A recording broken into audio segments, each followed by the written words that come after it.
All student are welcome to Jio Gyan education. आज हम माही नदी को समझेंगे। यह दक्षिणी राजस्थान की बहुत ही महत्वपूर्ण नदी है। माही नदी की खास बात यह है कि भारत की एकमात्र नदी है जो कर्क रेखा को 2 बार काटती है। इसको मैप में देखने पर हमें उल्टे यू जैसा दिखाई देता है।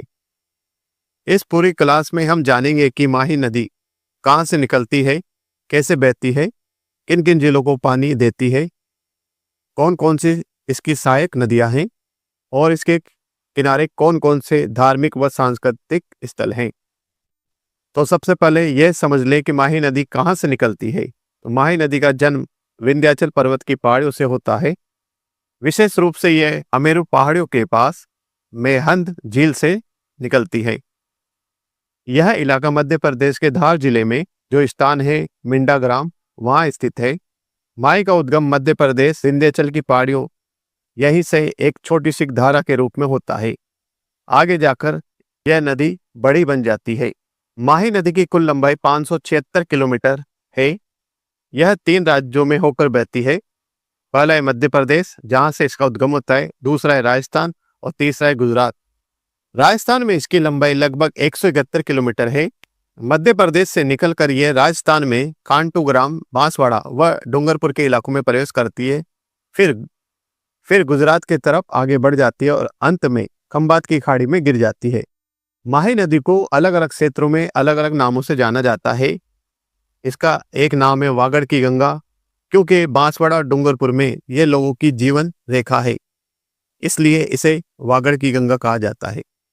आदिवासियों की गंगा, क्योंकि आदिवासी समाज का जीवन इसी नदी पर टिका हुआ है, इसलिए इसे आदिवासियों की गंगा कहा जाता है। कांटल की गंगा, क्योंकि ये कांटल क्षेत्र से गुजरती है, इसी कारण से इसे कांटल की गंगा भी कहा जाता है। इसे दक्षिणी राजस्थान की स्वर्ण रेखा भी कहा जाता है, क्योंकि इसने इस पूरे क्षेत्र को उपजाऊ बनाया है, जिसके कारण इसे दक्षिणी राजस्थान की स्वर्ण रेखा कहा जाता है। इससे हमें यह समझ में आता है कि माही नदी सिर्फ पानी का स्रोत ही नहीं है, बल्कि यहाँ की सांस्कृतिक त्योहार और पराव से भी जुड़ी हुई है। माही के आसपास के इलाके को छप्पन का बेसिन कहा जाता है। यह नाम इसलिए पड़ा क्योंकि 56 गांव और नदी नालों का समूह है। इन्हीं छोटे छोटे नालों से मिलकर माही का मैदान बनता है। इसके अलावा माही प्राकृतिक रूप से कुछ जिलों की सीमाएं निर्धारित करती है, जैसे बांसवाड़ा डूंगरपुर और बांसवाड़ा प्रतापगढ़।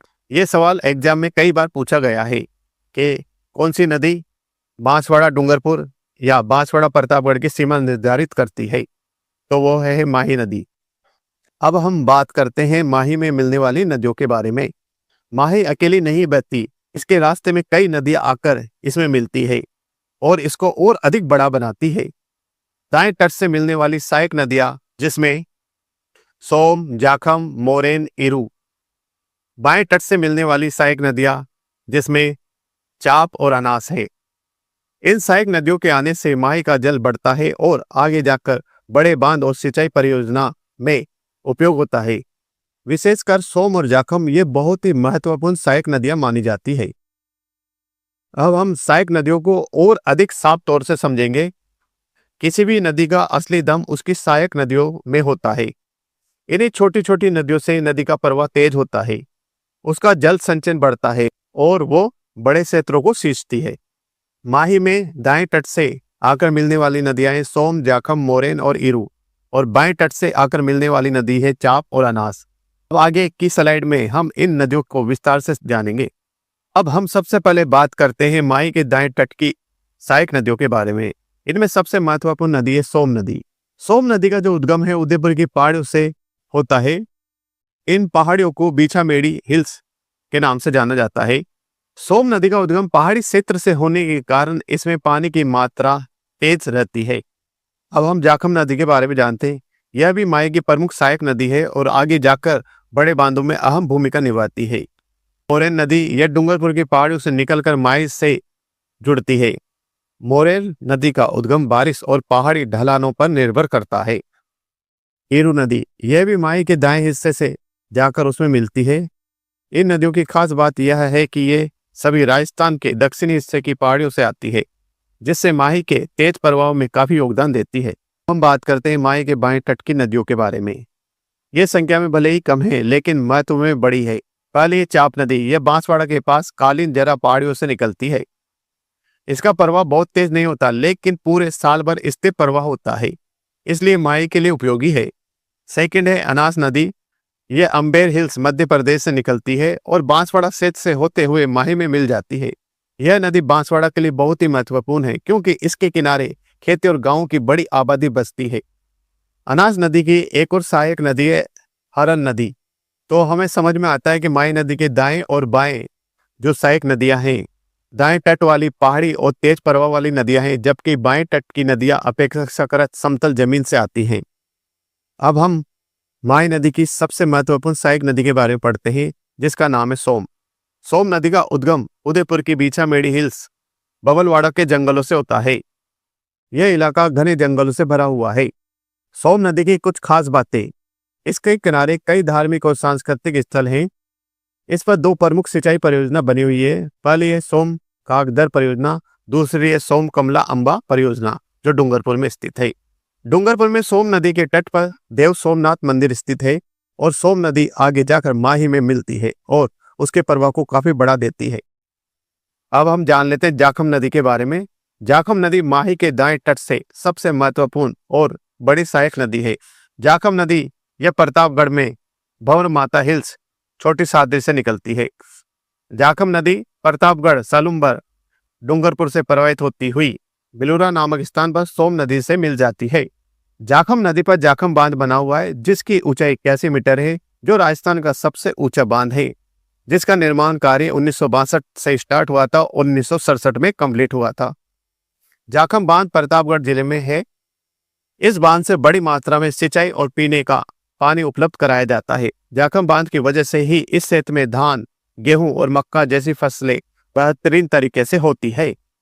अब हम माही नदी के त्रिवेणी संगम के बारे में जानते हैं। यह स्थान है बानेश्वर धाम, जो नवाटापुरा डूंगरपुर में स्थित है।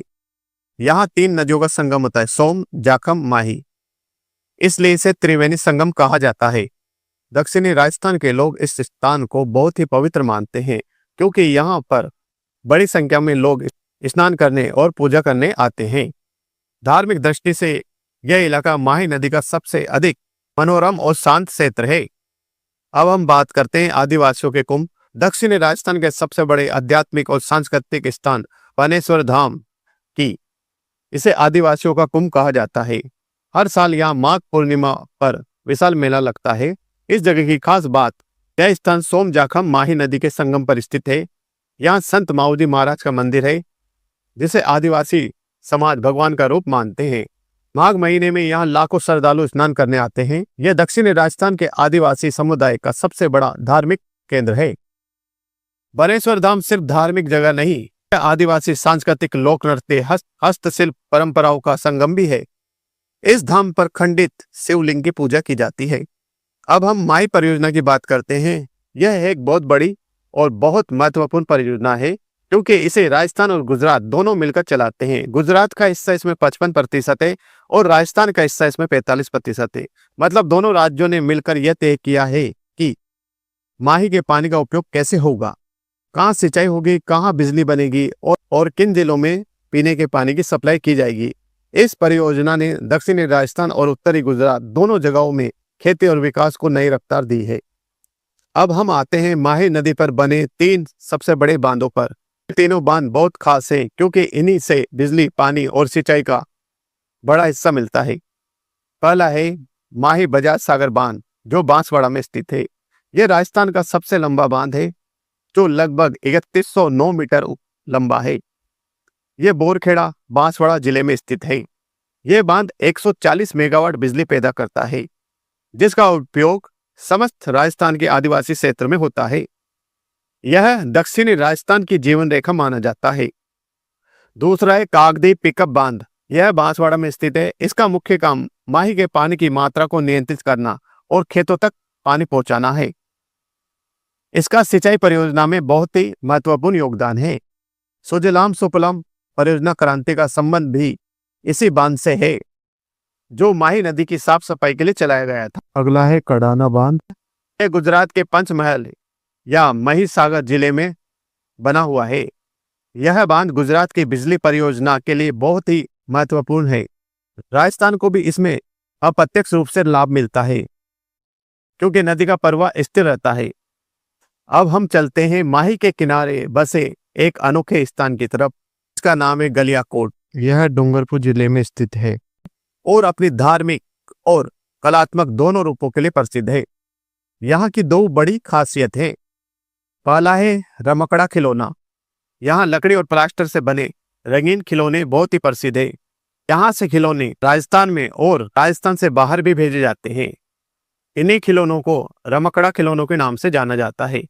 सेकंड है आस्था का केंद्र। गलियाकोट में यहाँ बोहरा संप्रदाय की प्रधान पीठ है फखरुद्दीन की मजार, जो गलियाकोट में स्थित है। ये बोहरा समाज का बहुत ही बड़ा धार्मिक केंद्र है। पूरे देश से यहाँ श्रद्धालु आते हैं। माही नदी के किनारे होने की वजह से यह स्थान और भी शांत और पवित्र लगता है। अब हम माही नदी की अंतिम यात्रा देख लेते हैं। माही नदी गुजरात के खंभात की खाड़ी में जाकर समुद्र में मिलती है। ध्यान रखो, इसका प्रवाह देखकर लगता है कि जैसे पानी का एक पूरा चक्र पूरा हो गया है।